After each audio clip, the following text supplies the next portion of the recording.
Sementara 23 mudah-mudahan terus bertambah. Baiklah Bapak Ibu yang hadir, ini tema walaupun disampaikan oleh Bapak dari SMK, tapi sepertinya nanti relevan juga Pak ya untuk SD maupun SMP dan juga SMA barangkali. Dan tanpa berpanjang kata, karena terus terang saya juga belum mendapatkan bahan yang lengkap mengenai apa itu GSM ya.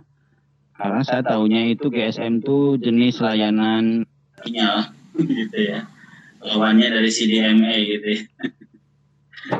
Ada lagi susu bayi ya, tapi itu SGM. Menyebut merek. Baik Pak Muhammad Ali, mungkin dipanggilnya Pak Ali ya Pak ya. Pak Ali. Pak Ali, betul. Pak Ali, karena memang ini sengaja dari Bu Rizulnya diberikan mode meeting, sehingga memang diharapkan banyak diskusi yang sangat cair nanti, sehingga saya sendiri di awal ini tidak akan berpanjang. Langsung berikan waktu dan kesempatan kepada Pak Ali, barangkali sekitar kurang 20-30 menit. Nanti kita lanjutkan dengan diskusi ya, jadi mudah-mudahan kita lebih banyak fungsinya. Bukan begitu ya, Bude dan Pak Ali ya? Iya. Silakan saja. Kami persilahkan 10 menit untuk paparan. Baik, terima kasih Bapak Ibu dengan partisipan di seminar online Selasaan pada hari ini Selasa 23 Februari. Kami ucapkan terima kasih kepada seluruh staf panitia di seminar online Selasaan yang memberikan kesempatan pada saya pribadi untuk berbagi di SOS ini. Baik Bapak Ibu, tadi sudah disampaikan oleh host maupun moderator bahwa saya adalah Muhammad Ali Sodikin, SPT dari SMK Negeri 1 Jambu, Kabupaten Semarang, Provinsi Jawa Tengah. Kebetulan fokus saya adalah mengajar di teknik kendaraan ringan otomotif, jadi guru otomotif. Kemudian saya menggarisbawahi lagi bahwa tadi Pak Kang Ferdi menyampaikan bahwa ini relevan dengan SD maupun SMP. Memang pada dasarnya embrio dari GSM ini adalah awalnya dari SD dan SMP dulu, baru kami dari SMK, SMA itu belajar kepada sekolah-sekolah yang telah mengimplementasikan GSM ini di SD. Baik Bapak Ibu, ini kurikulum vitae saya mengajar di SMK Nusa Jambu. Kemudian experience kerja saya ada di 3 SMK yang sekarang terakhir SMK 1 Jambu. Sebagai ahli K3 muda, instruktur 5R, fasilitator GSM dan asesor LSP dan tim pengembang sekolah, dan beberapa judul buku yang telah saya tulis dan ada beberapa yang belum saya masukkan di sini yang terbaru. Bapak Ibu, apa itu GSM? Jadi tadi disampaikan ada merek provider dan lain. Di sini adalah gerakan yang berasal dari akar rumput sebenarnya. Jadi bukan sebuah platform yang diawali oleh pemerintah atau berasal dari pemerintah, tapi adalah dari akar rumput. Jadi gerakan ini dari bawah, dari kesadaran dari Bapak Ibu guru grassroots yang tujuannya adalah membangun kesadaran dari guru-guru, kepala sekolah, pemangku kebijakan, ataupun stakeholder yang lain. Untuk apa? Untuk menjadikan sekolah sebagai rumah kedua bagi anak-anak kita. Jadi rumah pertamanya mungkin adalah di rumahnya masing-masing, jadi sekolah ini menjadi rumah kedua, sehingga tidak ada lagi sekolah itu penjara atau sekolah itu membosankan dan lain-lain. Demi apa? Untuk menuju pendidikan Indonesia yang memanusiakan dan memerdekakan. Ya, sekarang ini kan kita juga melihat platform Merdeka Belajar, dan itu sudah diadopsi oleh di Kementerian Pendidikan dan Kebudayaan juga sebagai platform baru, yaitu Merdeka Belajar.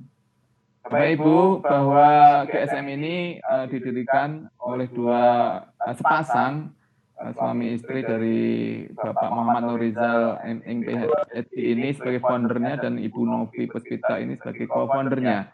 Ini adalah 2 dosen dari Universitas Gadjah Mada, yang satu ini adalah di Fakultas Teknik, yang satunya adalah Fakultas Psikologi. Ini adalah founder dari GSM.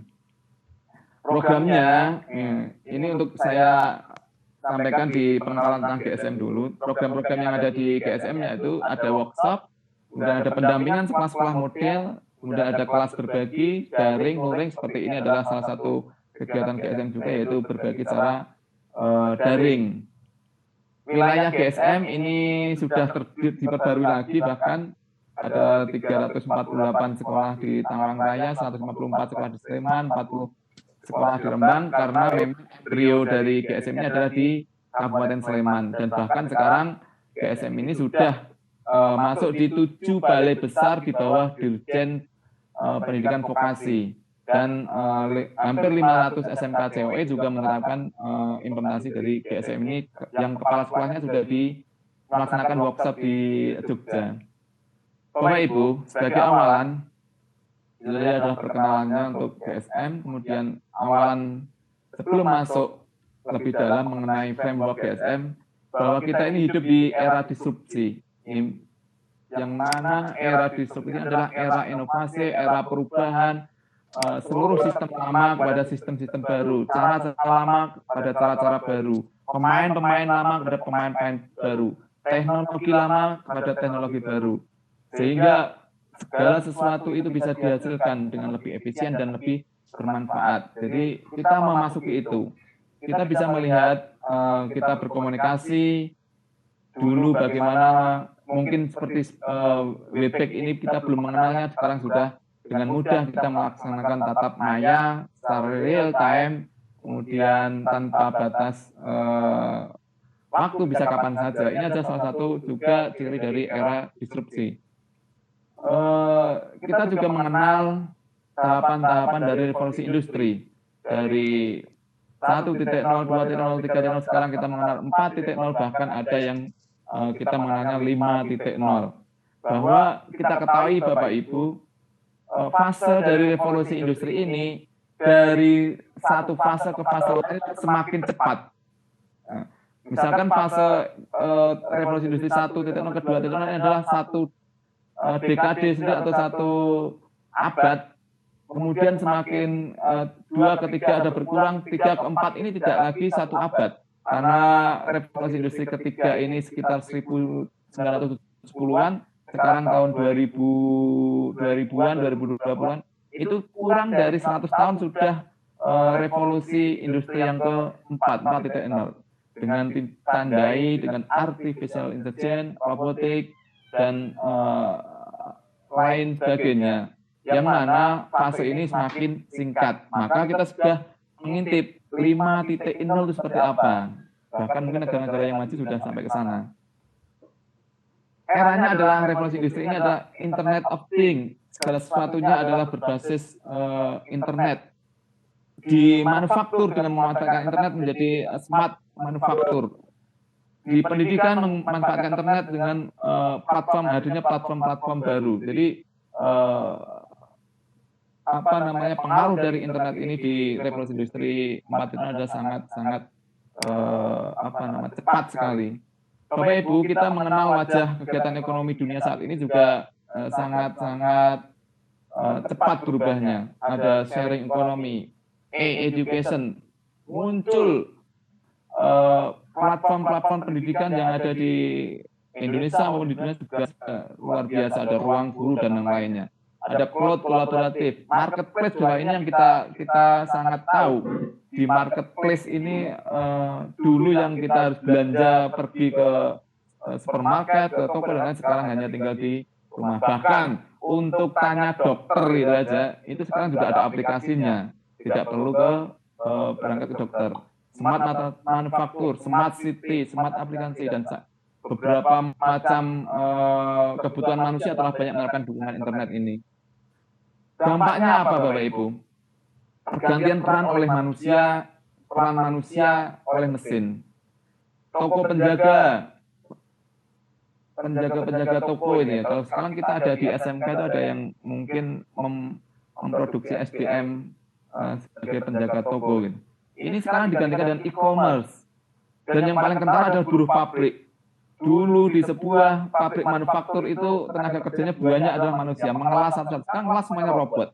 bahkan hanya luasan satu ruangan yang dulu memanfaatkan banyak buruh, sekarang hanya beberapa robot dan hanya 1 atau 2 orang sebagai operatornya. Penjaga gerbang tol yang jelas kita sudah lihat juga tidak ada. Bahkan rumah produksi dulu ada sebuah PT perusahaan rumah produksi, sekarang YouTuber itu hanya bermodalkan, bahkan mandiri seorang bisa menjadi YouTuber rumah produksi. Taksi juga sudah ada perubahan dan lain-lain. Nah, era baru ini menjadi ancaman. Kenapa? Karena akan menghilangkan miliaran, jutaan dari pekerjaan. Jadi pekerjaan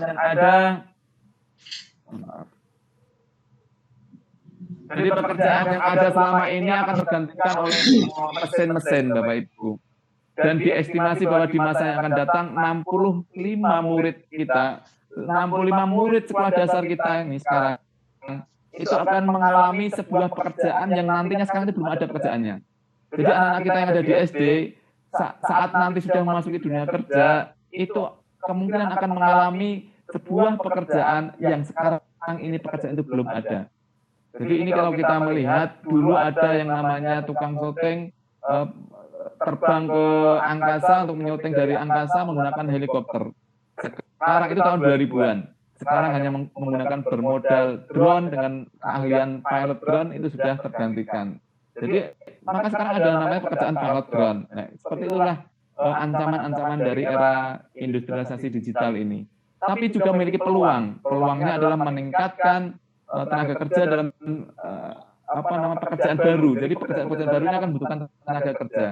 Jadi miliaran pekerjaan akan hilang, tetapi juga akan menumbuhkan pekerjaan-pekerjaan baru, dan ini membutuhkan skill-skill baru.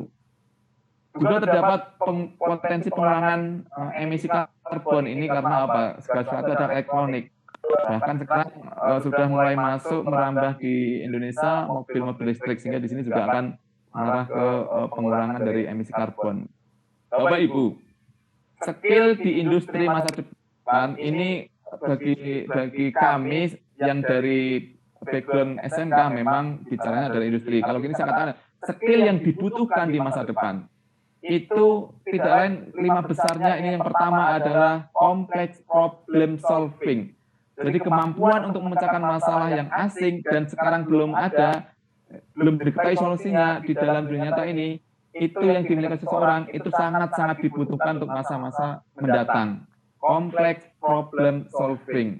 Kemudian yang kedua ada social skill, kemampuan untuk melakukan koordinasi, negosiasi, persuasi, mentoring, kepekaan terhadap bantuan hingga emotional intelligence. Ini adalah sebuah skill yang dibutuhkan di masa mendatang. Ada 19%. Kemudian juga yang ketiga itu adalah system skill, kemampuan dalam melakukan judgment, keputusan untuk pertimbangan cost benefit, kemampuan untuk mengetahui bagaimana sistem itu dijalankan, itu juga dibutuhkan. Dan bahkan di sana cognitive abilities itu juga dipentingkan, antara lain creativity, logical reasoning, problem sensing, mathematical reasoning, dan visualization. Jadi keterampilan masa depan itu lebih mengandalkan kepada pola berpikir, perubahan kemampuan berpikir, thinking kita, thinking generasi muda kita. Nah, itu kalau kita di dunia pendidikan kan mengenal dengan adanya 4C dan lain-lain. Itu juga salah satunya adalah untuk menjawab tantangan itu. Tetapi apakah yang telah diagendakan, diprogramkan oleh pemerintah dengan 4C dan lainnya itu sudah terasa terasa hasilnya? Tentunya kita bisa melihat sendiri. Bapak Ibu, potret pekerjaan masa depan seperti apa? Ini menurut World Economic Forum di Future Job 2025 bahwa 43 perusahaan akan mengurangi tenaga kerja, 43% pengusaha akan mengurangi tenaga kerja manusia. 34% pengusaha akan menggunakan tenaga kerja kontrak profesional. Jadi tidak tenaga tetap, tapi tenaga kontrak yang profesional, yang memiliki kemampuan khusus. Di tahun 2025, hanya 53% pekerjaan yang butuh manusia. Dan Bapak Ibu, COVID-19 ini memiliki dampak mempercepat proses digitalisasi tersebut. Kita merasakan di dunia pendidikan sangat-sangat cepat sekali perubahannya. Dari mulai pembelajaran jarak jauh, dan ini kita merasakannya. Dan mau tidak mau kita harus beradaptasi. Dan COVID ini mempercepat proses tersebut. Kemudian juga ada 85 juta pekerjaan yang hilang, tapi akan tumbuh dengan yang sekarang ini belum ada, akan tumbuh pekerjaan-pekerjaan baru yang membutuhkan skill-skill baru. Di mana konsekuensinya adalah kita tenaga kerja, kita manusia Indonesia, sumber daya manusia membutuhkan reskilling dan upskilling untuk berubah. Bapak Ibu, ini kita bisa lihat kriteria lulusan harapan Eduka atau harapan dunia kerja. Ternyata bahwa syarat indeks prestasi atau syarat akademik itu bukan menjadi syarat yang utama. Dan ini saya membuktikan sendiri, ada sebuah perusahaan di Salatiga di Jawa Tengah itu membuat lowongan pekerjaan tidak harus sekolah, tidak memiliki ijazah tidak masalah, tapi memiliki skill yang dibutuhkan. Ini. Untuk berkolaborasi, berkomunikasi dan lain-lain, itu yang dibutuhkan. Itu ada sebuah perusahaan di Salatiga seperti itu. Jadi sudah tidak lagi membutuhkan ijazah atau indeks, meskipun mungkin itu untuk hal-hal lain masih dibutuhkan. Apa yang dibutuhkan? Kemampuan komunikasi, kejujuran, integritas, kemampuan bekerjasama, kemampuan interpersonal, beretika, motivasi, komunikasi. Ternyata yang dibutuhkan adalah dalam bentuk hal-hal seperti itu kita bisa masukkannya adalah karakter atau soft skill. Bapak Ibu, kita memang harus mampu beradaptasi dengan teknologi yang berkembang dengan cepat. Tantangan terbesar dari teknologi itu menghacking manusia. Jadi teknologi ini mampu menghacking manusia. Bapak Ibu sendiri sudah bisa membuktikan bahwa teknologi menghacking Bapak Ibu. Coba bisa bayangkan, bisa mengklik di YouTube, klik aja, itu di halaman beranda YouTube itu adalah video-video yang mungkin menjadi intensitas kesenangan atau lebih ke arah apa yang disenangi oleh Bapak Ibu. Artinya handphone kita ini sudah mengerti kemauan kita gitu loh, dengan algoritma yang dibuat oleh ownernya itu, sehingga mampu menghacking kita. Bahkan kita di dalam 1 bulan itu bisa direkap pergi kemana saja, itu kan juga bisa ditelusuri oleh teknologi yang mampu menghacking manusia. Jadi kita harus mampu beradaptasi agar teknologi itu bisa kita menghindari dari hackingnya manusia. Sekarang kita tahu ada sebuah robot yang sudah mendapatkan warga negara Saudi Arabia, namanya Sofia. Sofia bisa dicari di YouTube. Itu manakala bermain, kalau kita orang Jawa adalah pingsut gitu, batu, kertas, gunting gitu. Ternyata saat bermain dengan manusia, Sofia mampu mengalahkan manusia tersebut. Dan apa yang dikatakan oleh Sofia? Ini adalah langkah awal saya menguasai manusia. Mungkin Bapak Ibu yang hobi nonton film futuristik itu, robot-robot, itu kan gambaran khayalan orang yang terdahulu yang membuat film. Tapi kemungkinan itu bisa terjadi. Jadi di sini ada beberapa pekerjaan yang masih dibutuhkan dan yang sudah hilang. Bapak Ibu, 48% masih dibutuhkan, antara lain adalah guru. Bapak Ibu yang berprofesi sebagai guru jangan khawatir. Ternyata profesi guru itu masih dibutuhkan di masa-masa yang akan datang. Kemudian yang mudah digantikan apa? Seperti data entry, akuntan, pekerja pabrik, penjual keliling, tukang pos, dan lain. Akan muncul pekerjaan-pekerjaan baru 27%. Ahli robotik, pakar inovasi, spesialis SDM. Jadi sebuah pekerjaan yang muncul karena teknologi, dan itu adalah pekerjaan-pekerjaan baru yang membutuhkan skill-skill baru juga. Bapak Ibu, kompetensi yang akan dikuasai, yang dibutuhkan di masa yang akan datang sebenarnya adalah bukan konten skillnya. Bukan isi dari, kalau kita di kurikulum adalah konten kurikulumnya, bukan.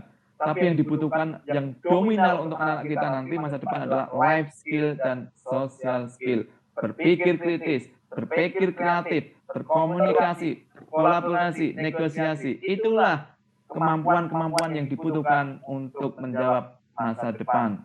Bukan pada konten skillnya. Apa yang terjadi Bapak Ibu dalam dunia pendidikan kita? Bapak Ibu bisa men-tracing melalui berita-berita di Google misalkan, kita melihat ternyata masih banyak siswa yang tidak menikmati sekolah untuk mengembangkan passion dan talenta terbaiknya. Masih ada yang namanya siswa gagal. Ada yang siswa merasa sekolah adalah penjara, bertemu guru aja menghindar, bertemu mata pelajaran saja menghindar, atau dikatakan kutipnya adalah membolos. Kalau sekarang PJJ ini membolos kan mungkin kalau Zoom ditutup videonya dan kita nggak tahu itu. Dan ternyata ada juga yang menyampaikan bahwa learning is boring. Karena apa? Hanya diisi pengetahuan.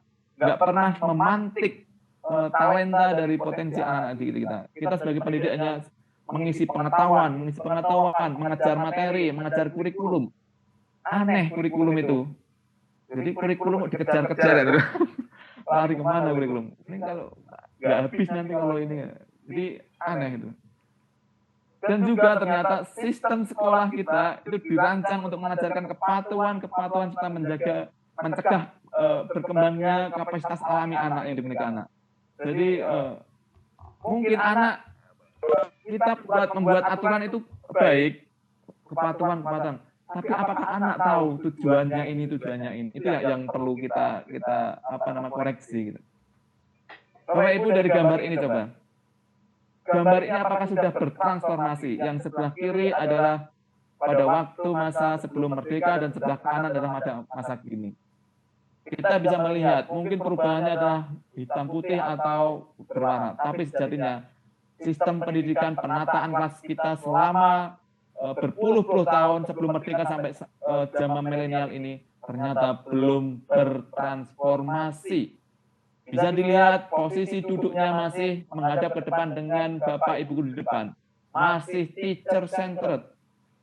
Meskipun kurikulum K13 menekankan student centered, tapi apakah di dalam kelas kita masih seperti pada zaman sebelum penjajahan? Kita bisa melihatnya. Maka bisa dikatakan ruang-ruang kelas kita belum bertransformasi. Kita masih melihat banyaknya kenakalan remaja, tawuran, literasi yang rendah. 70% orang dewasa di Jakarta kurang mampu mencerna tulisan panjang. Ini kelemahan kita Bapak Ibu, bangsa Indonesia kurang mampu mencerna tulisan panjang. Maka saat asesmen kompetensi minimal ada soal-soal yang panjang itu kurang mampu menjawab dengan baik. Di kinerja pendidikan di tingkat ASEAN saja Bapak Ibu, kita mendapat nilai grade-nya adalah E. E itu di atasnya F. F itu sudah terburuk, A terbaik, Thailand, Malaysia, dan kita di posisi E, posisi 10. Dan di OECD sendiri kita berada di posisi 75. Di ASEAN-nya juga masih tertinggal, di atasnya Filipina, peringkat 6. Ini adalah data-data fakta PISA bahwa ternyata selama 20 tahun PISA kita tidak mengalami kenaikan yang signifikan. Tidak ada. Stagnan lurus. Jadi kalau grafiknya ada grafik lurus. Ada apa ini? Padahal APBN itu ratusan triliun. Bahkan sekarang menyentuh 500 triliun. Tetapi hasilnya ternyata jika dilihat dari PISA itu belum signifikan. Menghabiskan ribuan triliun, tetapi di dunia pendidikan belum dirasakan secara signifikan. Ini contoh ini Ahmad Zaki, ini kalau nggak salah Bukalapak ini pernah membuat postingan. Ini dari R&D, Research and Development negara di dunia yang tertinggi adalah US 511 billion. Indonesia hanya 2 billion atau 2 triliun untuk research dan development. Bahkan kalau kita melihat untuk berita-berita dari Sri Mulyani sebagai Menteri Keuangan juga begitu menyentil di dunia pendidikan ini. Karena apa? Anggaran tinggi tapi kualitasnya tidak ada. Anggaran tinggi tapi kualitasnya minim. Tidak ada perubahan. Bahkan berita-berita yang muncul juga masih berita-berita permasalahan-permasalahan dunia pendidikan. Kasus kecurangan ujian, ditanya cita-cita ingin jadi koruptor, kesenjangan mutu pendidikan yang serta lebar, pelosok, kota, pinggiran, terjadi kesenjangan pendidikan. apalagi guru sebagai garda terdepan, masih disibukkan dengan file-file administrasi guru.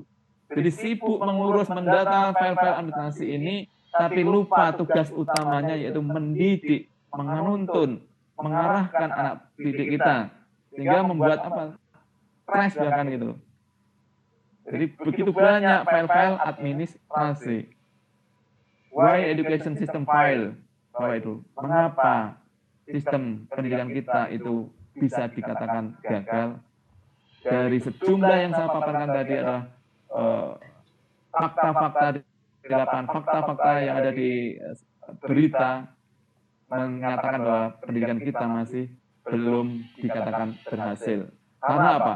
Pendidikan masih sebagai komoditas era industrial. Siswa sebagai bahan baku, diolah secara seragam, linier, harus sama, sehingga jadi produk tenaga kerja. Semua diarahkan ke tenaga kerja. Bahwa sejatinya pendidikan itu sebenarnya bukan semata-mata menyiapkan anak didik kita sebagai tenaga kerja. Anak tidak punya otonomi. Setiap aktivitas belajar dikontrol, murid jadi bosan. Bahkan yang kita khawatirkan Bapak Ibu, di masa PJJ ini, di masa pandemi COVID ini, terjadi demotivasi besar-besaran pada peserta didik kita. Akankah itu akan menjadikan sebuah generasi COVID adalah generasi yang gagal? Maka belajar harus menyenangkan. Belajar yang pembelajaran tidak otentik dan tidak relevan ini juga tidak begitu berefek pada kehidupannya nanti. Itu tidak sesuai dengan tidak sesuai dengan kodrat dari manusia. Pembelajaran masih berfokus pada hafalan-hafalan, pemahaman, dan di testing. Kita di Indonesia gitu. Mulai dari pendidikan dasar, SMP, SD, SMP, menengah, itu dikasih materi, pemahaman, tes. Dikasih materi, pemahaman, tes. Berbeda dengan pendidikan di negara maju. Di sana ada kesinambungan. Di tingkat dasar, karakter, di tingkat menengah, menemukan passion-nya, kemudian ketemu passion-nya, ditingkatkan lagi skill-nya. Itu roadmap-nya sudah ada gitu. Tapi kita yang terjadi apa? SD dikasih materi, ujung-ujungnya tes. SMP kasih materi, ujung-ujungnya tes. SMA, SMK, materi, tes. Jadi pengukurannya masih sebatas dalam jangka pendek. Jadi terlalu fokus pada pengujian. Bapak Ibu, juga pendidikan ini tidak berhamba pada anak. Tidak sesuai dengan kebutuhan anak. Budaya teacher center ini mengakibatkan pembelajaran yang tidak memanusiakan. Karena anak seakan-akan tidak merasakan pengalamannya sendiri. Jadi anak tidak pengalaman belajar ini berasal dari gurunya, bukan keinginan anak sendiri. Kemudian juga tidak ada pilihan dalam belajar. Baik strategi alat yang digunakan, no personalized learning, tidak memicu abstract thinking, tidak memicu critical thinking, tidak memicu kemampuan kompleks untuk problem solving. Semuanya serba hafalan, serba ya mungkin ini untuk mata-mata pelajaran tertentu seperti itu. Kita masih melihat pola-pola evaluasi seperti ini. Kapan perang Pangeran Diponegoro terjadi? Ya, itu kan hafalan. Kalau itu masih kita laksanakan, kita akan ketinggalan jauh dengan teknologi. Karena anak-anak kita akan mampu mencari jawabannya di teknologi. Kita mengajar jika yang kita ajarkan atau kita membuat pertanyaan, jika pertanyaan yang kita berikan masih bisa dicari di internet, itu berarti pertanyaannya belum menjadi pertanyaan baik bagi kita gitu. Jadi kalau kita membuat pertanyaan, jawabannya ada di internet, itu belum menjadi pertanyaan yang ideal. Belum mampu menjadi pertanyaan yang meningkatkan critical thinking maupun problem solving. Tidak ada ruang passion dan talenta untuk berkembang. Budaya standarisasi. Kita di dunia pendidikan ini sudah lama yang namanya akreditasi. Ini kan juga ada sekolah yang akreditasinya A, akreditasinya B, akreditasinya C. Bahkan sebelum ada akreditasi A, B, C dulu ada yang namanya terdaftar, diakui, disamakan. Tidak ada kesenjangan-kesenjangan itu. Padahal adalah tugas bersama, tugas bangsa Indonesia, tugas pemerintah dan lain-lain untuk memberikan pendidikan yang merata dan berperi keadilan. Bapak Ibu, pendidikan kita membunuh skill humanity. membunuh kodrat dasar manusia. Bahwa manusia lahir itu memiliki curiosity, memiliki creativity, memiliki diversity. Dan itu adalah kodrat manusia. Anak kita itu memiliki keingintahuan yang tinggi. Anak kita memiliki kreativitas yang tinggi. Dan anak kita itu memang berbeda-beda pada dasarnya dilahirkan. Bahwasanya curiosity ini adalah dasar dari pendidikan. Jika anak-anak kita sudah tidak tertarik, tidak ingin tahu bagaimana mereka menikmati pendidikan, bagaimana mereka menikmati pembelajaran, maka tidak akan menikmati. Bahwa kreativitas anak ini adalah natural, anak kita. Saya mencontohkan anak saya yang 10 tahun, sekarang kelas 4 SD. Saya tidak pernah mengajari yang namanya editing video. Saya tidak pernah mengajari namanya Kenmaster. Saya tidak pernah mengajari namanya insert. Bahkan saya mungkin tidak ahli, tidak bisa seperti itu. Ternyata anak saya mencari sendiri di internet, mendownload sendiri, mengedit sendiri. Bahkan hasilnya ada sebuah video yang diupload di YouTube-nya. Bahkan sekarang YouTube-nya ada sekitar 200 lebih subscriber. Itulah kenapa anak-anak kodratnya adalah memiliki kreativitas. Dan yang kodrat ketiga adalah diversity. Setiap anak itu bisa belajar dengan cara yang berbeda-beda, melalui jalan yang berbeda-beda, menemukan pengetahuan dengan jalan yang berbeda-beda juga. Ini adalah kodrat dari manusia, diversity. Kalau Ibu pernah melihat gambar ini tentunya, Albert Einstein. Everybody is a genius, but if you judge a fish by its ability to climb a tree, jadi manusia, setiap orang itu ada cerdas.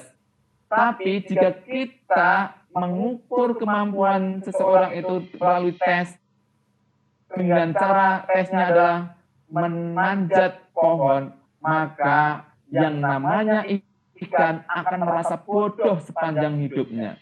Kenapa Bapak Ibu? Karena tidak mampu memanjat pohon.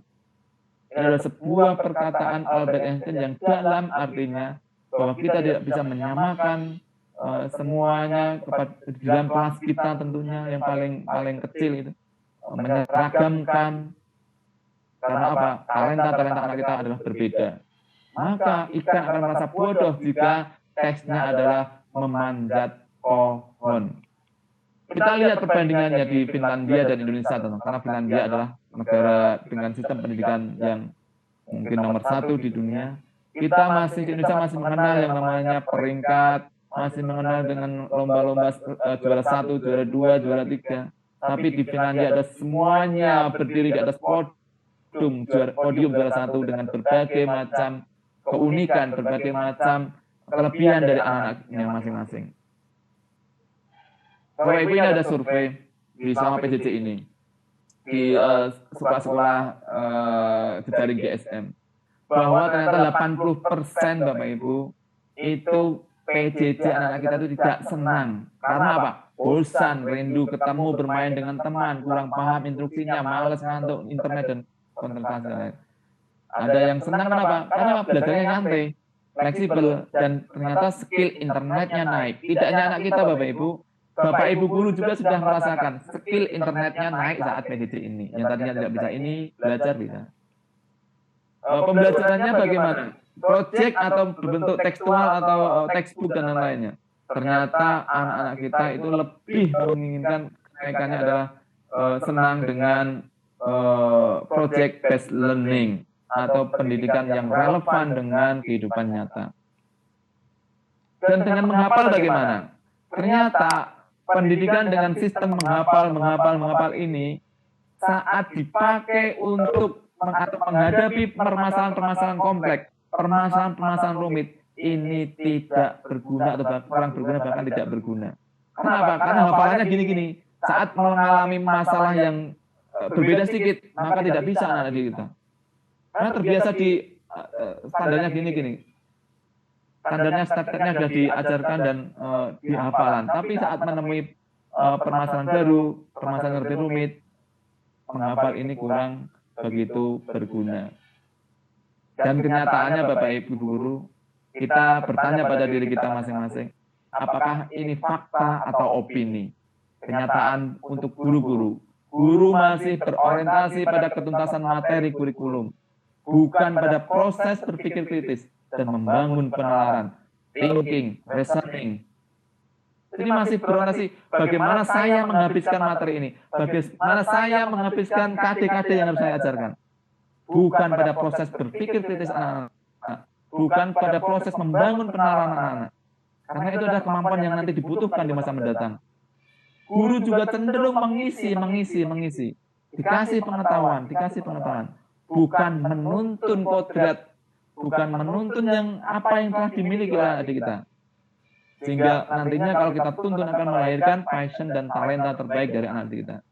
Guru juga banyak yang takut melakukan hal baru, Bapak Ibu Guru. Mungkin Bapak Ibu Guru kepala sekolah yang hadir memiliki guru-guru. Takut melakukan hal baru. Kenapa?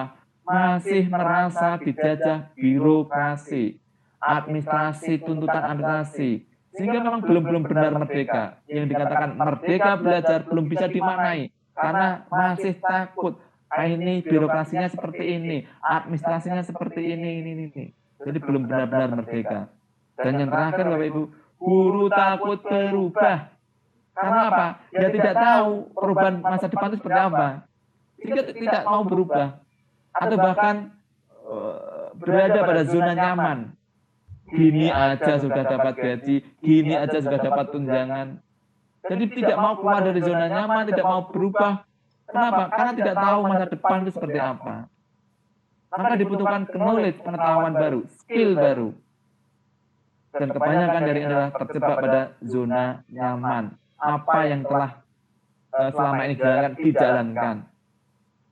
Bapak Ibu Guru, kalau di GSM, ini guru-guru SGSM memiliki 3 peranan. Sebagai fasilitator, mendorong siswanya dalam proses belajar, memotivasi proses belajar, memotivasi siswa-siswa kita. Guru mendorong siswa untuk menemukan solusi-solusi sendiri. Jadi mendorong, memantik-mantik critical thinking siswa untuk menemukan solusi pada permasalahan-permasalahan. Maka pembelajaran adalah project, problem itu biasa dilaksanakan di GSM. Tidak lagi pada pembelajaran-pembelajaran yang konvensional dengan menyampaikan materi-materi di awal. Gitu. Jadi guru juga bertugas berperan sebagai fokus pada thinking and reasoning, bukan pada konten kurikulum. Karena apa Bapak Ibu Guru?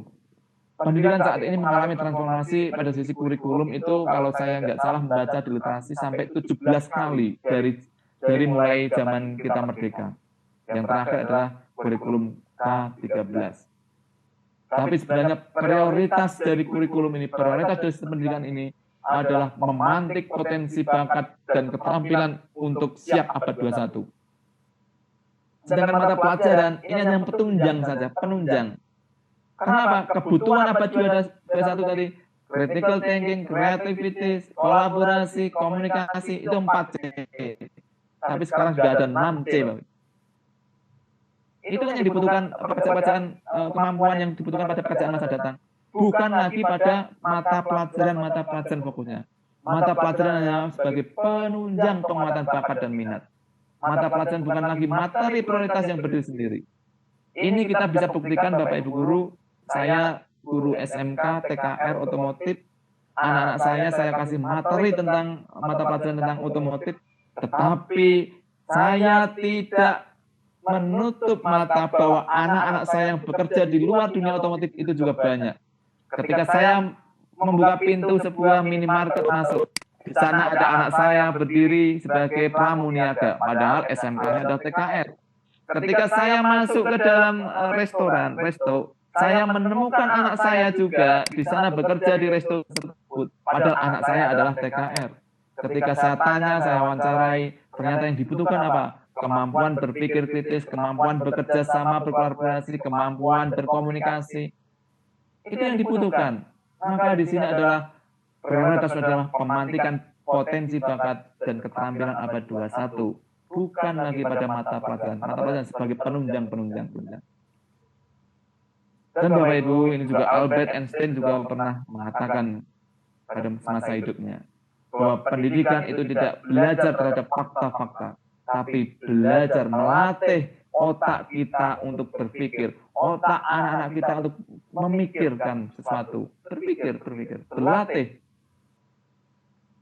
Time to reinvent yourself, Bapak Ibu Guru.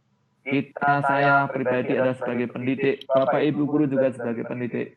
Maka temukan kembali diri Bapak Ibu Guru, bahwasanya tugas kita yang mulia itu adalah mendidik, mengarahkan, menuntun anak kita untuk mencapai sebaik-baik potensinya.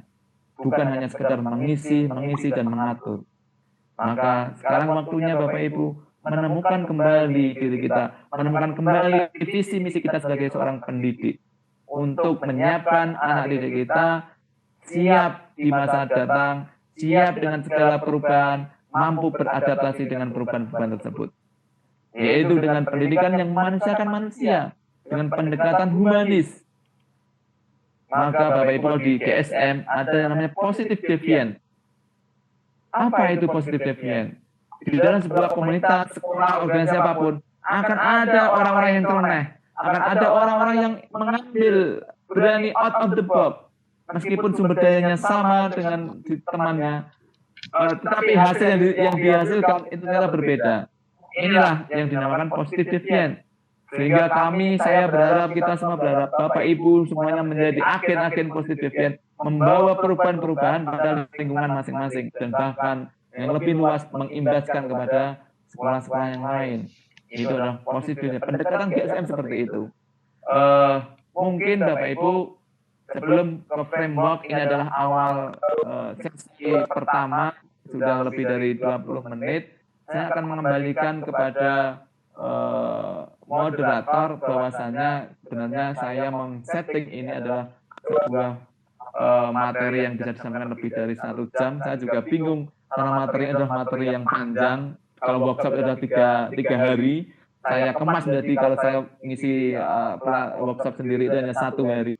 Kemudian di sini berbagi di selasaan ini 1,5 jam atau 20 menit, jadi saya harus memadatkan. Mungkin sampai sini dulu agar terjadi diskusi, nanti kita bisa, kalau hari ini tidak selesai untuk framework-nya, bisa di lain kesempatan. Monggo Kang Ferdi. Iya, terima kasih Pak Ali, luar biasa.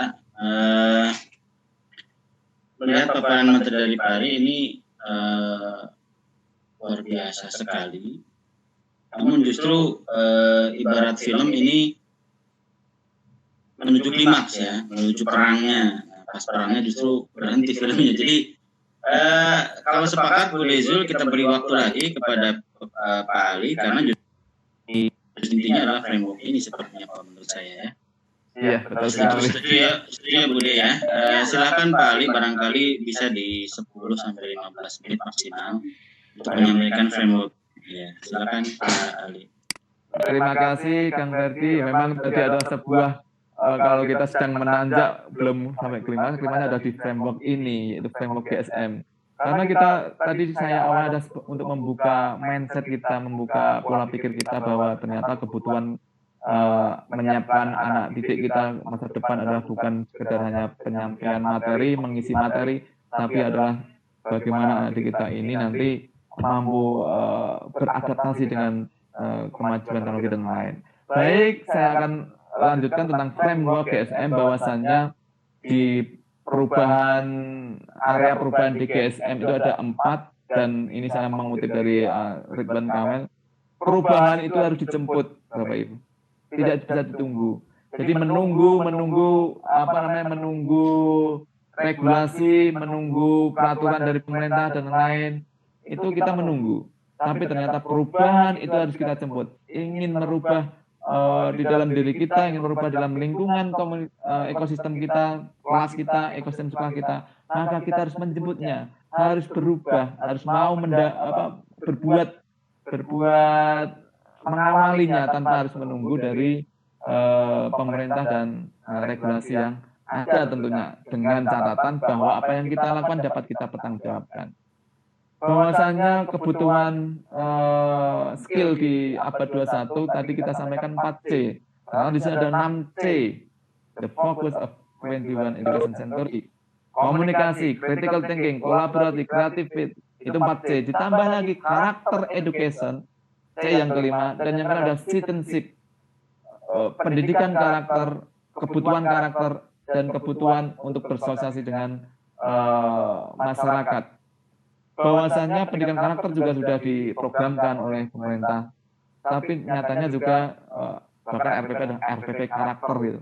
Tapi nyatanya memang kita masih banyak menemukan permasalahan-permasalahan di dunia pendidikan, dan ini adalah kemampuan yang dibutuhkan di abad 21. Sehingga apa? Arahnya adalah sebuah well-being, bukan lagi cerdas matematik, bukan lagi cerdas sains, bukan lagi cerdas mapel-mapel tertentu gitu. Tapi adalah kebutuhannya adalah well-being untuk menghadapi abad 21 ini. Sehingga sekolah itu bagaimana bisa memfasilitasi tumbuhnya well-being pada peserta didik kita. Bagaimana sekolah ini mampu menservis well-being di lingkungan ekosistem sekolah kita. Melalui GSM, di sini ternyata dengan anak-anak yang memiliki well-being baik, itu adalah prestasinya juga bagus, karakternya juga bagus, mindset-nya juga berkembang. Dan kita juga berpijak pada teorinya Ki Hajar Dewantara, bahwasanya untuk menjadi manusia seutuhnya itu adalah mampu olah rasa, olah jiwa, olah pikir, olah raga. Maka jika kesemuanya ini pada dunia pendidikan yang diberikan kepada anak didik kita, maka anak didik kita akan menjadi manusia seutuhnya, akan menjadi manusia yang memiliki well-being yang baik pada dirinya. Dan juga Ki Hajar Dewantara menyampaikan bahwa pendidikan itu menuntun apa? Menuntun segala kekuatan kodrat dari anak didik kita, menuntun mereka mencapai kebahagiaan yang setinggi-tingginya, mencapai prestasi talenta setinggi-tingginya. Kita para guru menuntun para anak didik kita bahwa pendidikan itu juga petani, menanam benih, kita tanam benih yang baik, kita kasih pupuk, motivasi dan lainnya, tumbuh dan menghasilkan sesuatu yang baik. Jadi mendidik adalah bertani. Kemudian juga hasil cipta karya dan karsa. Ini karena apa? Manusia juga memiliki daya cipta. Kita tidak bisa menutup bahwa manusia itu mampu berkreatif, mampu menghasilkan dan bermain tentunya. Pendidikan itu juga, pembelajaran itu juga tentunya tidak melepaskan dengan bermain. Mohon maaf, ini landasan teori sepertinya Pak. Barangkali bisa disambung ke framework yang dalam tataran praktisnya. Oh iya, baik. Mengingat waktu ini. Oh iya, saya langsung ini. Iya. Jadi kunci frameworknya di sini. Indikator pembelajaran sebenarnya adalah nyaman lingkungan belajar, praktek pedagogiknya, pertumbuhan karakter, perkembangan karakter, serta konektivitas antara guru, siswa, orang tua, dan stakeholdernya. Ini kalau di GSM menjadi framework yang disebut dengan 4 pilar gerakan sekolah menyenangkan. Ini intinya di sini. Jadi yang pertama, learning environment, lingkungannya, baik lingkungan fisik maupun lingkungan suasana kehidupan di sekolahnya. Lingkungan fisik tentunya adalah lingkungan yang menyenangkan, bersih, nyaman, indah, dan lain sebagainya. Lingkungan non-fisiknya adalah tidak adanya bullying, adanya keakraban sama guru, sesama siswa, guru dan siswa, dan lain-lain. Sehingga berada di sekolah itu benar-benar nyaman. Kemudian untuk pedagogi praktis, ini adalah sistem teknik-teknik mengajar. Kalau untuk masa depan, future education itu adalah lebih pada project learning. Kemudian juga kita sebagai pendidik mungkin mampu mengemas KD-KD kita menjadi project. Kalau di saya pribadi, kalau ingin mengajar besok Bapak Ibu Guru, bukan materi apa yang akan kita sampaikan yang terpikir dalam kotak, tapi adalah aktivitas belajar apa yang ingin saya berikan kepada anak didik kita. Sehingga dalam aktivitas belajar itu, anak didik, peserta didik akan menemukan pengetahuan-pengetahuannya. Jadi bukan materi apa ya besok akan saya berikan, bukan. Tapi adalah aktivitas belajar apa yang akan saya berikan. Kemudian pilar yang ketiga adalah karakter development, pengembangan karakter. Ini melalui di GSM ada nama SEL, Social Emotional Learning-nya. dengan memantik critical thinking, belajar berpikir kritis, belajar reasoning dan lainnya melalui refleksi pembelajaran. Jadi kalau di GSM, refleksi pembelajaran itu bukan bentuknya saya tidak membuat refleksi itu dalam bentuk soal-soal tes gitu, bukan. Tapi saya akan menanyakan bagaimana perasaanmu setelah pelajaran ini, apa yang kamu pikirkan, apa yang kamu lihat, apa yang akan kamu laksanakan ke depan. Itu adalah refleksi-refleksi pembelajaran yang saya berikan untuk membentuk karakter development. Kemudian school connectedness, ini adalah keterhubungan sekolah dengan stakeholder. Jadi kerjasama guru, kerjasama orang tua, kerjasama komite, kerjasama dengan murid, kerjasama dengan stakeholder yang lain di SMK, dengan dunia, industri, dan lainnya. Ini diperlukan. Mendatangkan guru tamu, mendatangkan pengalaman belajar yang lain, bukan selain dari guru. Jadi pengalaman belajar dari komunitas kah, dari industri kah, atau dari mungkin sebagai orang tua mengajar pun juga bisa. Ini adalah keterhubungan school connectors dengan stakeholder. Jadi di sini penciptaan lingkungan, penumbuhan karakter, pembelajaran pedagogik yang relevan berbasis pada assessment problem dan assessment project. Kemudian keterhubungan dengan stakeholder. Kalau ini dilaksanakan, maka akan ada kultur baru di sekolah, ada ekosistem baru di sekolah, sehingga daya tahan, aman, partisipasi, empatif, sportif, adaptif, gesit itu akan muncul kultur-kultur baru di sekolah, sehingga menjadi indikator perubahan sekolah yang menjadi sekolah model GSM.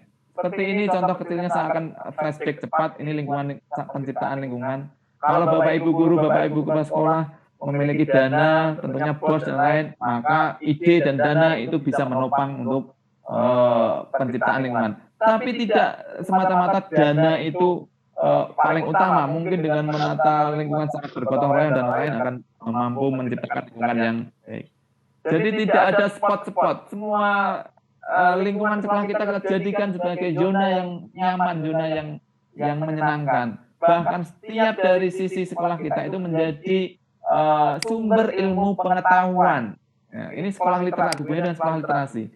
Setiap bagian dari sekolah kita itu menjadi sumber ilmu pengetahuan, bukan hanya sekedar dari mata pelajaran di ruang kelas, bukan. Bahkan tangga juga bisa. Ruang-ruang didesain dengan yang fleksibel. Lingkungan fisik juga yang menyenangkan dan mendidik. Tembok-tembok juga bahkan bisa menjadikan sarana pembelajaran. Adanya ruang ekspresif siswa untuk memamerkan karya-karyanya. Bahkan ini kalau kita melihat yang namanya toilet itu aja juga bersih dan warna-warni. Bahkan di bawah tangga yang harusnya itu ada spot-spot horor, hilangkan. Jadi sekolah GSM itu bagaimana menghilangkan spot-spot yang itu menjadi horor untuk tempat delik kalau bahasa Jawanya itu ngumpet, itu kita hilangkan. Layout tempat duduk juga berpengaruh. Jadi di GSM itu tempat duduk ada fleksibel, tidak selalu menghadap ke depan. Jadi fleksibel. Space memungkinkan anak nyaman belajar dan bermain. Jadi di ruangan itu dikasih fasilitas bermain juga tidak masalah. Bahkan setingkat SMK pun juga ada pelosotan ini. Ini ada di Kudus. Jadi dari tingkat atas mau ke bawah pelosotan. Jadi benar-benar anak itu nyaman. Bahkan indikatornya anak tidak mau pulang kalau gitu kan.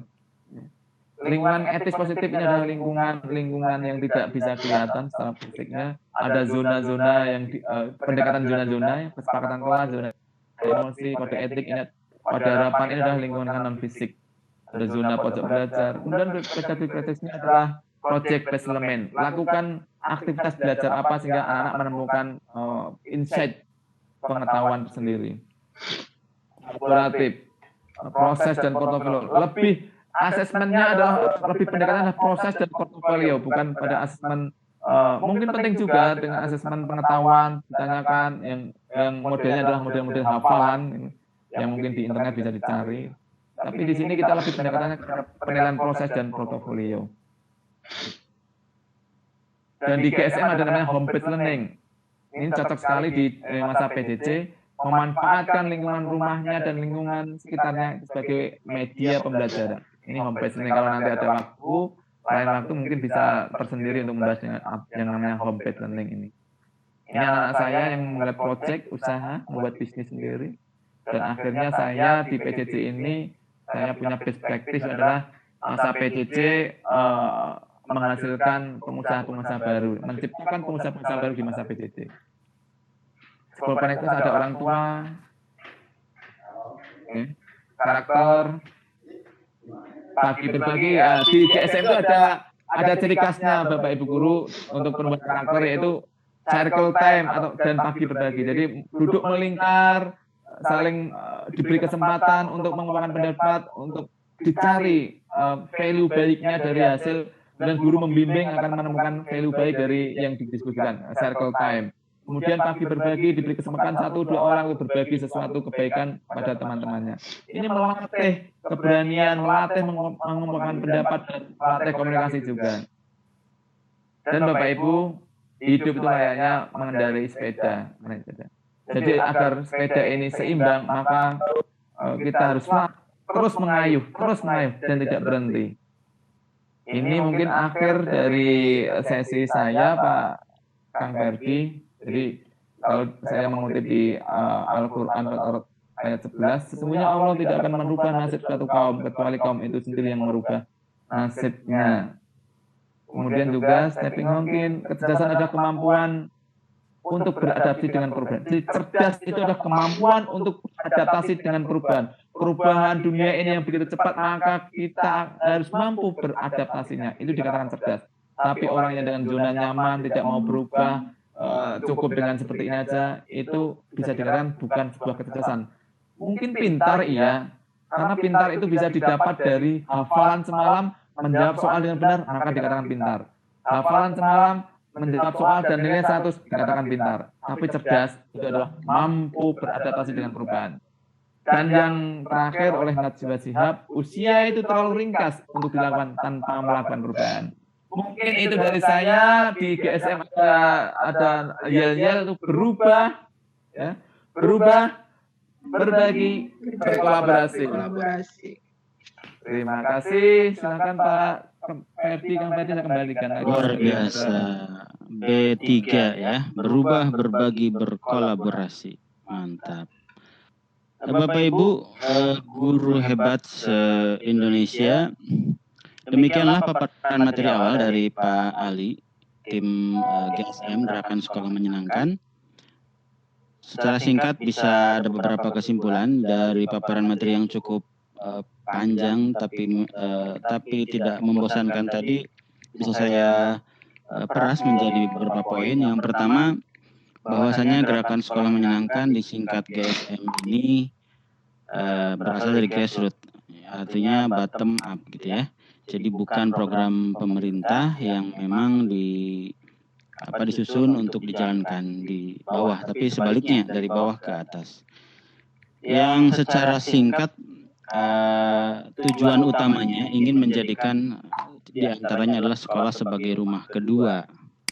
Jadi siswa merasa di rumah di sekolah itu, tidak merasa di sekolah begitu ya. Kemudian dasar pemikiran kenapa memang diluncurkan GSM ini, Gerakan Sekolah Menyenangkan ini, faktor eksternal dan internal barangkali ya. Faktor eksternalnya diantaranya sekarang era disrupsi, revolusi industri keempat, masyarakat kelima begitu ya, society 5 gitu, dan seterusnya. Dengan perubahan eksternal secara global seperti itu, maka yang dibutuhkan oleh dunia, baik dunia kerja maupun dunia usaha, adalah soft skills ya. Justru IPK tadi cuma menempati urutan 17 ya, luar biasa. Tidak terlalu dibutuhkan IPK itu. Kemudian diprediksi beberapa tahun ke depan bahwa 21% pekerjaan ini akan mudah digantikan dan akan muncul 27% pekerjaan baru. Namun pekerjaan dan sebagainya ini tidak bisa dijawab dengan baik oleh sistem pendidikan yang ada, khususnya di negeri kita. Di negeri kita, sistem pendidikan saat ini bisa dikatakan, kita harus jujur mengatakan masih belum berhasil. Bahasa halusnya atau bahasa belak-belakannya gagal begitu ya. Terlalu diarahkan untuk kerja, tidak dibentuk karakternya, dan justru tidak dibentuk misalnya menjadi pebisnis yang bisa membuka lapangan kerja. Maka dari rentetan dasar ini GSM membuat gerakan ya yang menginginkan guru itu sebagai fasilitator, sebagai pemantik, dan sebagai pendorong. Diharapkan guru menjadi positive defiance, artinya orang-orang nyeleneh, tapi dalam hal positif. Maka GSM, Gerakan Sekolah Menyenangkan, membuat framework secara umum atau secara globalnya terdiri dari 4 pilar, ya, learning environments, artinya GSM membenahi lingkungan belajar. Kemudian yang kedua, pedagogical practices. GSM juga membenahi praktek mendidik ya, bukan hanya praktek mengajar tapi juga praktek mendidik. Di antaranya menekankan kepada project based learning misalnya. Kemudian yang ketiga, school connectedness ya, keterhubungan sekolah. Keempat, karakter development, pengembangan karakter, yang justru ini menjadi sesuatu yang tadi disampaikan, sesuatu yang saat ini seolah hilang atau seolah tidak terlalu dipentingkan karena guru terlalu mengejar kepada ketuntasan kurikulum. Baik Bapak Ibu, itu saja secara singkat resume ya atau kesimpulan dari paparan materi Bapak Ali ini dari Gerakan Sekolah Menyenangkan ini. Selanjutnya langsung saja kita buka sesi diskusi. Sebelum kita bisa berdiskusi secara langsung dengan pemateri, sebelumnya saya ingin membacakan dulu pertanyaan yang ada di kolom chat, begitu Bapak Ibu. Yang pertama datangnya dari Ibu Nihayatul ya. Ibu Nihayatul ini dari mana? Pertanyaannya adalah, saya mau tanya ya, pada mata pelajaran matematika kan ada beberapa materi yang memang harus dijelaskan secara mendetail. Dan tentu saja tidak semua siswa suka mendengarkan penjelasan. Pertanyaannya, bagaimanakah cara mengatasi hal tersebut? Karena bagaimanapun tidak semua materi bisa dibuat seperti bermain. Begitu Pak, pertanyaan yang luar biasa. Jadi Gerakan Sekolah Menyenangkan ini mungkin yang muncul di benaknya Ibu Nihayatul bisa mengajak siswa seolah sedang bermain. Tetapi di sisi lain ada pelajaran-pelajaran yang memang tidak bisa dibuat seperti bermain. Nah, ini bagaimana Pak anggapan dari Pak Ali? Silakan Pak.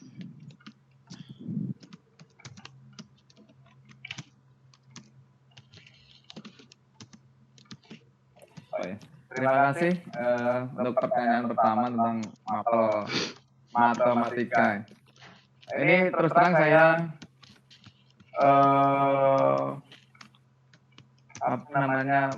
berbagi pengalaman pribadi saya sendiri. Saya dulu di SMP, SMK, bahkan kuliah mendapat pelajaran matematika. Tetapi saya itu kok sampai sekarang belum menemukan jawaban atau belum pernah menggunakan ilmu misalkan X kuadrat ditambah Y kuadrat sama dengan C, atau X kuadrat ditambah Y kuadrat tambah C sama dengan 0. Itu saya belum pernah menggunakan di dalam kehidupan saya pribadi. Entah saya yang belum bisa menerapkan atau belum menghubungkan, merelevankan atau gimana. Itu terjadi. Sehingga mungkin diberikan penjelasan awal bahwa relevansi materi ini di dunia nyata nanti seperti apa. Jadi kita memberikan relevan. Saya tadi kan pendidikan yang relevan dengan kehidupan nyata, memberikan mungkin perubahan karakternya juga karakter yang dibutuhkan yang akan di masa mendatang di abad 21 ini. Juga materi-materinya itu adalah materi-materi yang kita mampu memberikan penjelasan pada peserta didik kita, ini nanti hubungannya dengan kehidupan nyata seperti apa? Hubungannya dengan kehidupan nyata. Tidak hanya sekedar menyampaikan, kita materinya ada trigonometri hari ini. Teorinya seperti ini, latihan soal, selesai, ulang. Tapi adalah kita berikan pengertian kepada siswa kita bahwa materi ini nanti ada hubungannya dengan kehidupan nyata seperti ini. Itu mungkin akan membantu sedikit anak-anak kita lebih konsen, lebih tertarik, curiosity terhadap materi tersebut. Itu mungkin dari saya, Kang Ferdi, menjawab dari pertanyaan pertama tadi. Baik, seperti itu jawabannya Bu Nihayatul. Barangkali nanti bisa didalami ya. Tapi kita beralih dulu ke pertanyaan lain, mengingat waktu. Selanjutnya dari Pak Lardi, SMKN 3 Bontang. Bontang ini berarti di Kalimantan ya. Izin bertanya Pak, selama masa pandemi ini bagaimana solusinya untuk siswa yang seharusnya PKL, banyak tempat PKL yang menolak alias tidak menerima siswa PKL. Padahal seharusnya siswa bisa mendapatkan ilmu langsung di dunia industri dan dunia usaha. Mohon masukannya dari Pak Ali, begitu Pak. Dari Pak Lardi, SMK Negeri 3 Bontang. Silakan Pak Ali. SMK Negeri 3 Bontang Pak Lardi ini kebetulan beberapa waktu lalu saya komunikasi dengan Ibu Kepala Sekolahnya kalau tidak salah. Wah, nyambung berarti ini Pak. Silakan Pak Ali. Memang kalau di masa pandemi ini tidak seperti masa-masa normal, semuanya serba darurat. Bahkan PKL di SMK itu juga masih beberapa daerah dibekukan, artinya tidak dilaksanakan secara langsung atau PKL. Dan anak-anak kita tidak melaksanakan praktek gitu. Tapi ada juga yang beberapa sekolah dengan industri yang melaksanakan PKL. Karena memang kondisinya darurat, jadi tidak bisa menyamakan dengan kondisi di masa-masa seperti biasa. Kalau di saya sendiri, saya pribadi saya tidak mengatasnamakan sekolah, atau saya pribadi saya melaksanakan menggunakan project homepage ini tadi. Saya membuat project pada anak-anak didik saya di rumah. Kebetulan saya mengajarnya memang kewirausahaan dan produk kreatif, maka projectnya adalah produk-produk kreatif dari di rumah yang ada materi, peralatan, bahan, apapun yang ada di rumah, meskipun berbeda-beda, saya berikan kebebasan seluas-luasnya pada anak saya membuat produk-produk kreatif. Maka di situ ada skill-skill yang bisa disamakan dengan skill saat praktek di industri lah. Kalau kita tidak mau menyamakan, tidak sesempurna praktek di industri, minimal ada skill-skill kreativitas, ada skill mungkin disiplin dan lain-lain. Kita mendekati. Jadi tidak sama sekali pasrah, tidak boleh PKL, terus tidak ada kegiatan aktivitas pengganti lain di rumah, sehingga hanya disampaikan menyapa siswa, kemudian menyampaikan materi, silakan catat, silakan lihat materinya, silakan lihat video, tidak sebatas itu, tapi kita juga melakukan aktivitas belajar di dalam rumah tersebut agar memantik talenta, memantik kodrat dasar dari peserta didik kita itu, sehingga mendekati apa yang tadi PKL di industri itu seperti itu, Pak. Jadi pengalaman pribadi Pak Ali berarti membuat proyek sendiri begitu ya, kurang lebih mungkin seperti itu Pak ya. Nah, ini mungkin bisa jadi bahan bagi Pak Lardi, mungkin bisa membuat proyek-proyek sendiri ketika dunia usaha menolak begitu untuk siswa-siswanya melakukan PKL. Baik, seperti itu Pak Lardi, mudah-mudahan tidak puas, tapi waktu makin mepet karena saya lihat di publikasi kita sampai pukul 21 gitu ya. Nah, selanjutnya dari Pak Warto, ini Pak Ali, ada dari Pak Warto, bagaimana proses penyusunan kurikulumnya. Nah, apakah memang GSM ini menyentuh ke penyusunan kurikulum atau bagaimana Pak Ali? Silakan ditanggapi. Baik Bapak dan Ibu, bagaimana penyusunan kurikulumnya? Memang selama saya mengikuti GSM, saya sudah sekitar 1,5 tahun mengenal GSM. Memang juga saya pernah diikutkan juga untuk penyusunan kurikulum GSM di masa pandemi ini, karena semua serba berubah dengan membutuhkan adaptasi. Kita juga menyusun kurikulum dengan blended learning dan lain-lain. Yang perlu digarisbawahi, tidak seperti kurikulum yang disusun dengan panduan-panduan yang regulasi dari pemerintah, sebenarnya tidak. Cuma memasukkan nilai-nilainya. Nilai-nilai yang ada di GSM. Contoh, kalau di dalam sintak RPP, ya, ada pendahuluan, inti, dan penutupnya. Itu pendahuluan, kalau saya di GSM itu ada namanya tadi circle time. pagi berbagi, kita masukkan di sana. Kemudian penutup, kemudian proses pembelajarannya mungkin ada project, ada problem dan lain. Tapi penutupnya itu di GSM itu punya ciri yaitu refleks.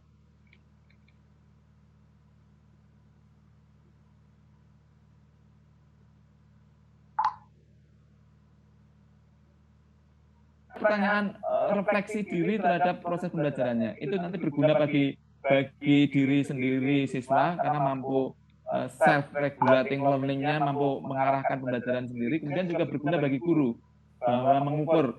Jadi mengukur keberhasilan belajar tidak hanya sekedar angka-angka nilai tes yang nilainya bagus-bagus, tidak, tapi melalui proses pertanyaan-pertanyaan yang lebih pendekatan. Itu kalau saya hanya menyampaikan contoh kecil dari penerapan kurikulum GSM, penyusunan kurikulumnya adalah memasukkan nilai-nilai GSM ke dalam kurikulumnya. Itu Pak Kang Ferdi. Mungkin secara singkat bisa disimpulkan bahwa kurikulum secara global, SKKD memang tetap mengikuti yang diterapkan oleh pemerintah begitu ya, Pak Ali ya. Pak Ali, suara saya bisa didengar? Yang sama yang lain, Bu Dezul, bisa mendengar suara saya? Bisa. Bisa, bisa. Berarti Pak Ali mungkin sinyalnya sedang agak bermasalah. Baik, jadi mungkin yang disampaikan oleh Pak Ali tadi kaitannya dengan penyusunan kurikulum, mungkin lebih tepatnya GSM ini bagaimana kurikulum yang sudah ada, yang diberikan oleh pemerintah ini, di delivery dengan cara-cara yang lebih menyenangkan. Mungkin begitu Pak Ali ya? Betul sekali, Kang Ferdi. Ya, betul. Karena walau bagaimanapun kita kurikulum untuk SKKD mungkin tidak bisa dirubah ya. Jadi yang bisa kita berikan adalah tadi bagaimana delivery, kemudian assessment dan seterusnya ya. Baik, selanjutnya dari jadi saya koreksi dulu, KI bisa dirubah. KD-KD itu bukan tidak bisa dirubah ya, karena juga mengikuti zaman, mengikuti perkembangan berarti mungkin bisa dirubah. Contoh bisa. Dulu kita diajarkan 9 menyebutkan 9 surya, tata surya yang dari kita planet ada 9 gitu misalkan. Saat kita menjawab ada 10, maka kita salah menjawab soal tersebut. Tapi sekarang ternyata berkembang nanti akan ada planet-planet lain. Oh, teknologi. Itu cuma dari sisi mekanisme perubahan kan tetap harus pemerintah yang merubah gitu ya. Jadi bukan berarti kurikulum 2006 ke 2013 itu kan pemerintah yang merubah gitu. Jadi dari sisi itu tidak bisa dirubah sembarangan oleh kita. Cuma memang delivery, kemudian tadi asesmen disampaikan oleh Pak dan seterusnya itu berbagai inovasi bisa masuk di situ, termasuk apa yang digagas oleh GSM, Gerakan Sekolah Menyenangkan. Terakhir barangkali Pak Ali dan Bapak Ibu semuanya, tapi saya lihat masih banyak sekali ini. Ada pertanyaan yang sangat ingin saya tanyakan sebenarnya, dan ini sudah diwakili oleh Ibu Waliati Retnoningsih ya. Pada saat pandemi, pembelajaran adalah BDR secara daring dan home based learning. Walaupun BDR harus tetap menyenangkan. Bagaimanakah penerapan GSM ini diterapkan agar home based learning tetap menyenangkan? Apakah orang tua juga dilibatkan? Nah, ini Pak Ali sebenarnya ingin saya tanyakan dari tadi, karena saya lihat di materi Bapak itu pada kondisi normal begitu ya, pada kondisi normal tatap muka. Nah, untuk BDR sendiri, frameworknya atau pelaksanaan dari GSM ini seperti apa Pak? Silakan Pak. Baik, mungkin ini secara singkat, tadi di awal saya bicara dengan Bu Izul itu kalau nanti ke depan masih ada waktu, kita berarti nanti bicara selesaan itu tentang best practice pembelajaran, implementasi GSM boleh seperti itu untuk follow up-nya ke depan. Tapi untuk di BDR sendiri ini tentunya juga tidak meninggalkan peran serta orang tua. Ini berarti saya tidak berbicara di global sama mapel umum, tapi pengalaman saya sendiri. Saya tidak terpaku pada ketuntasan konten kurikulum karena itu sudah ditegaskan oleh pemerintah. tidak perlu 100% untuk menyelesaikan kurikulum. Itu menjadi kunci pintu buka bagi saya. Jadi kita tidak usah tergesa-gesa ngejar-ngejar kurikulum gitu. Kemudian saya create menjadi sebuah aktivitas belajar. Contoh misalkan mapel membuat produk. Saya mengajar produk kreatif, membuat produk. Maka aktivitas belajarnya adalah membuat produk. Saya tidak pernah memberikan teori-teori tentang produk yang baik dan lain-lain, tidak pernah. Baru nanti terakhir, menurutmu produk yang baik seperti apa. Jadi tidak pernah saya memberikan lampiran teks, lampiran apa, tidak pernah. Jadi selalu hanya singkat-singkat saja aktivitasnya. Kemudian di masa BDR ini saya memberi sela. Jadi misalkan 1 bulan itu ada 4 minggu. Yang 3 minggu ini adalah mungkin adalah sudah runtut sesuai dengan kurikulum ataupun sesuai dengan perencanaan saya di awal. Tapi minggu keempat ini adalah kita bermain-main saja. Mungkin bisa melalui kuis, mungkin bisa melalui challenge. Seperti saya ada challenge. Challenge-nya adalah challenge of change, merubah sesuatu kondisi rumahmu, entah apapun. Ada halaman rumah, ada pojokan rumah, ada ruang tamu, ada ruang dapur, ada ruang kamar tidur. Itu dirubah before after-nya foto kirimkan saya. Itu tidak sekedar hanya bermain-main, tidak hanya sekedar challenge, tapi juga di sana ada nilai-nilai penumbuhan karakter. Jadi intinya ada satu bagian jeda itu saya berikan adalah untuk pemantikan penumbuhan karakter, pemantikan untuk skill-skill yang lain. Tidak harus selalu mengarah pada urutan program semester kita masing-masing, tidak. Tapi saya berikan untuk apa? Jeda mengurangi kebosanan dan yang lain. Dan yang jelas Bapak Ibu, di masa pandemi ini effort kita, pendampingan kita terhadap anak didik itu bukan menurun. Di rumah, belajar di rumah, ngajarannya waktunya juga dikurangi, bukan menurun, tapi bahkan harus meningkat effort usaha kita untuk mendampingi anak didik kita. Bahkan saya itu 7 kali 24 jam saya dampingi, minus saya kalau istirahat. Apapun, bahkan malam minggu ada sampai jam 24 itu masih juga mendampingi anak saya. Jadi kita sebagai pendidik betul-betul memiliki beban atau beban yang memiliki tanggung jawab yang lebih besar di masa pandemi ini untuk agar generasi kita ini tidak putus, generasi COVID nanti. Itu Kang Ferdim. Luar biasa Pak Ali, 24 jam sehari, 7 hari seminggu. Namun jangan lupa juga istri dan anak Pak. Itu bercanda saja ya. Baik, ini dari Ibu Hoiriah, kalau saya baca pertanyaannya hampir mirip dengan yang tadi saya bacakan, sehingga nanti kita tagih janjinya Pak Ali untuk Selasaan berikutnya, mungkin beberapa minggu ke depan, yang khusus best practice GSM di masa pandemi. Jadi nanti pertanyaan dari Ibu Hoiriah, pertanyaan dari Ibu Waliati akan terjawab di edisi best practice itu Pak Ali, begitu ya. Kita tagih Bu Dezul ya. Terakhir Pak Ali dan Bapak Ibu semuanya, dari Pak Hari SMKN 1 Bandung, untuk membuat sekolah yang nyaman, kondusif dan menyenangkan tidak bisa dipungkiri dengan keberadaan dan ketersediaan dana. Ya Bapak Dana.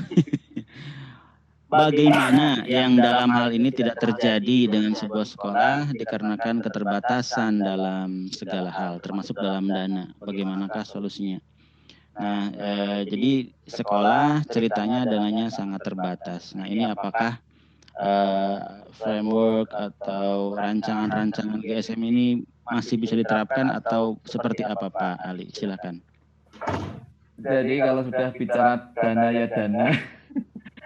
Jadi sebenarnya yang disampaikan dari SMK 1 Bandung tentunya paham yang namanya Pak Wikan sebagai Dirjen Diksi. Ada namanya SMK 1 Bandung, nggak mungkin masalah dana sebenarnya. Ini mungkin untuk sekolah lain Pak ya. Pemimpin gersang dan pemimpin subur. Jadi pemimpin gersang itu akan selalu mengatakan kalau nggak ada dananya nggak bisa jalan, kalau nggak ada aturannya nggak bisa jalan, nggak mau jalan dan lain-lain. Itu adalah pemimpin gersang. Tapi pemimpin subur adalah selalu mencari solusi-solusi dari segala tantangan atau permasalahan yang ada.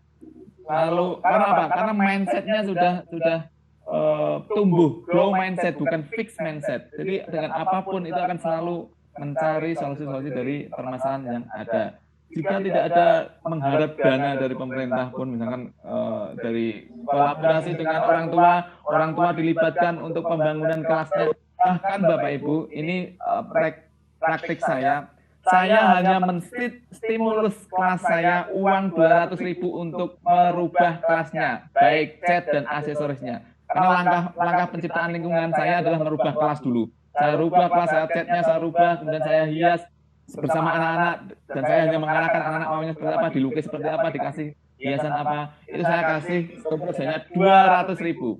Tetapi anak karena sudah dibuka dan ternyata tinggi animonya, itu iuran sendiri.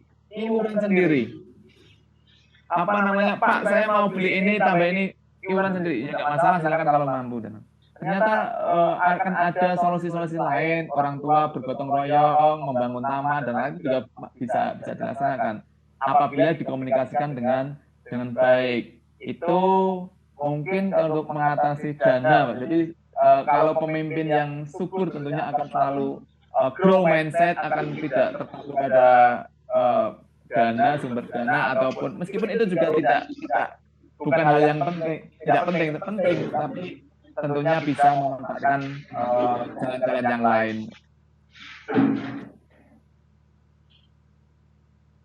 Baik, Pak Ali. Waktu juga lah yang membatasi kita. Namun tadi janjinya kita tagih nanti ada edisi kedua tentang GSM ini yang khusus membahas best practice, termasuk panduan langkah-langkah secara praktis yang diminta oleh Bapak Ibu guru yang hadir sekarang ini. Dan bertahan dari tadi 31 sampai sekarang ya, cuma keluar satu orang, tinggal 30, jadi relatif stabil, tidak keluar masuk begitu. Luar biasa berarti animonya. Ini berarti indikator bahwa memang materi ini perlu untuk dilanjutkan, Pak Ali dan Bu Dezul begitu.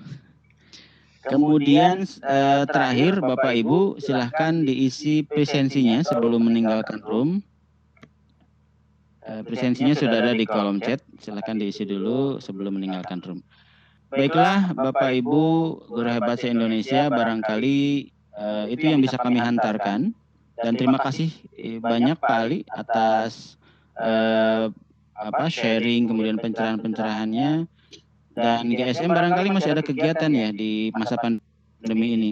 Mungkin nanti bisa diinfokan cara mendaftar atau ikut kegiatan GSM bagi para guru. Oh ya Kang Ferdi. Kalau ada link pendaftaran atau apa mungkin nanti bisa disampaikan ke Bu Dezul. Nanti Bu Dezul sampaikan di grup SOS begitu. Jadi Kang Ferdi, GSM Bapak Ibu guru sekalian bisa mengakses sosial medianya, YouTube ataupun yang lainnya bisa diikuti hingga perkembangan atau apa aktivitas sana bisa diketahui. Begitu ya, baik. Terima kasih banyak Pak Ali atas informasi dan pencerahan serta sharingnya. Demikian yang bisa kami hantarkan dan mohon maaf atas segala kekurangan. Selanjutnya kami kembalikan kepada Bu Dezul. Terima kasih. Assalamualaikum warahmatullahi wabarakatuh. Waalaikumsalam warahmatullahi wabarakatuh.